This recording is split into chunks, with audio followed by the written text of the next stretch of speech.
¿Qué juicios enfrentó Jesús antes de su crucifixión?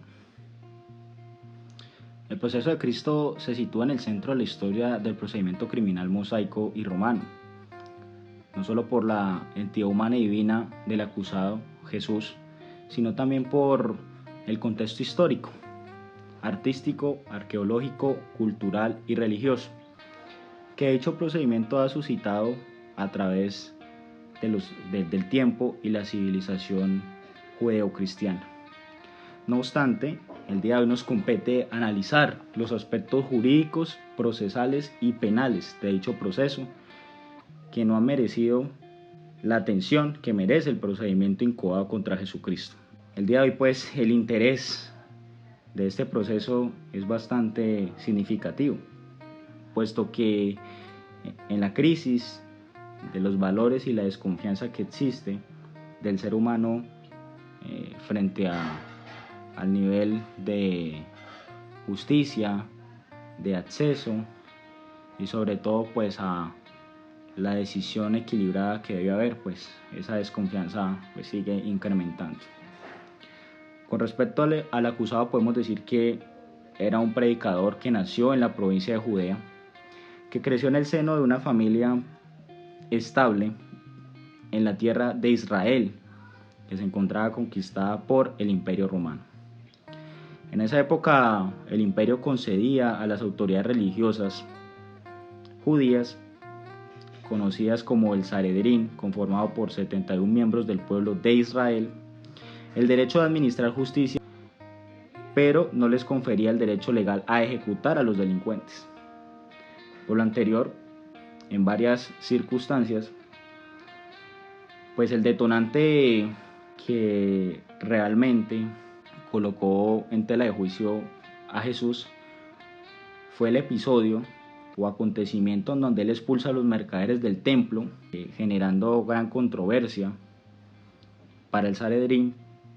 en donde pues consideraron a Jesús como una persona peligrosa frente a la autoridad y también a la legislación de esa época. Así las cosas, pues Jesús es capturado en secreto en horas de la noche, sin mediar orden de un magistrado, y en especial pues no se cumple con los estándares probatorios mínimos para retenerlo. Lo único que en aquella época se logró probar, entre comillas, es el testimonio acorde a declaraciones y acontecimientos. Pero ¿qué se puede decir sobre el proceso de Jesús de Nazaret? No cabe duda que las fuentes principales son los textos evangélicos, y entre estos especialmente el de Juan, que relata detalles del proceso y además explica someramente que este proceso se generó con disimulo y en especial con diferentes variantes que no son acordes a la coherencia del contexto para aquella época. Los historiadores destacan que en este proceso hay múltiples situaciones que apuntan a la irregularidad, en especial porque Jesús es arrestado y al mismo tiempo le imputan unos cargos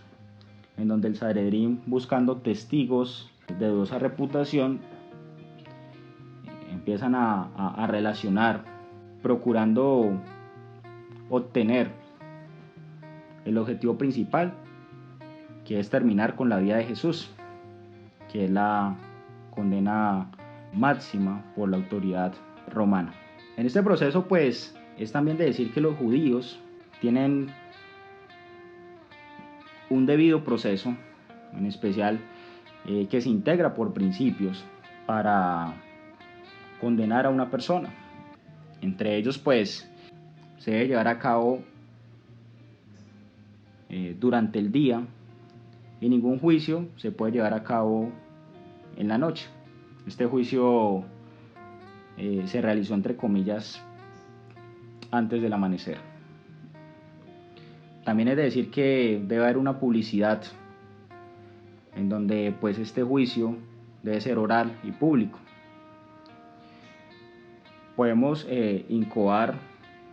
que el juicio se realizó a puerta cerrada en horario nocturno, transgrediendo claramente las reglas, en donde el interrogado, pues, además de incriminarlo en las tendencias del Sanedrín, no pudo defenderse a tiempo. También pues se logra observar que las garantías frente al acusado no tenían una proporción ni una representación. Sin embargo, pues los doctores del derecho, en especial el señor José de Arimatea y Nicodemus, defendieron y desvirtuaron a los testigos falsos, pero de igual forma la elocuencia y la violación a la ley judía en este proceso de Jesús, pues generaron una sentencia contraria de acuerdo a la votación de la mayoría de los miembros de este consejo. Así las cosas, la pena que se declaró en su momento fue bastante desproporcional, puesto que la captura y la ejecución fue bastante alta, sin tener en cuenta los principios y garantías, y sobre todo el carácter de hacer la voluntad subjetiva de las personas que estaban administrando justicia en ese momento. Es así que los judíos, mediante la presión al Imperio Romano, deciden incriminar a Jesús y procesarlo por delitos religiosos, por sacrilegio y por profanación de lo sagrado. Asimismo, todos los principios de la norma se violaron, los interrogatorios, los testigos generaban contradicción, y las penas incoadas en ese momento no tenían un fundamento o soporte técnico para que se designara una pena tan alta. Es así que frente al derecho romano, pues Jesús es llevado ante la presencia de Pilatos, entre comillas, para garantizar que una autoridad superior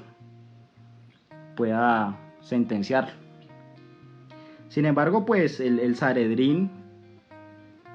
ejerce un poder que finalmente contradice toda reglamentación, y en especial pues esta sentencia, que no tenía soporte alguno, ordena pues que Jesús sea ejecutado. Pilatos, ante la presión y ante diferentes circunstancias, no tuvo una salida precisa ante las amenazas, las ofensas, y entre diferentes circunstancias en donde pues su autoridad estaba en tela de juicio. Conforme al derecho romano, decide el señor Poncio Pilatos a invocar la sedición y agravios que, entre comillas, fueron probados. Es por ello que la crucifixión no era apelable, y ante estas circunstancias Jesús es condenado y en esa misma tarde crucificado. Los juicios por las autoridades romanas ante Jesús fueron realmente complejas, puesto que A Jesús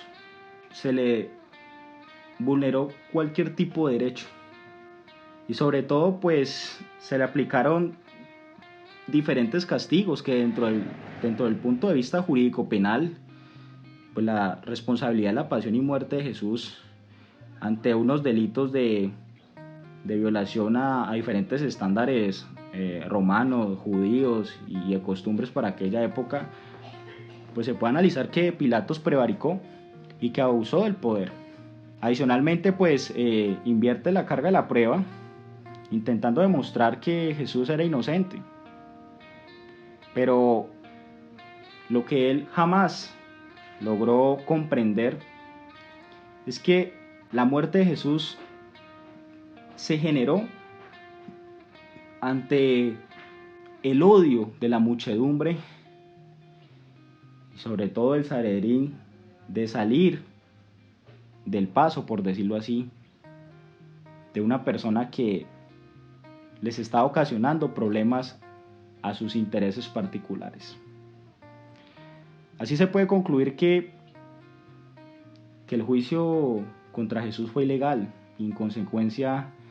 la injusticia por parte de su pueblo, la presión que se generó también a las autoridades romanas, sentenciaron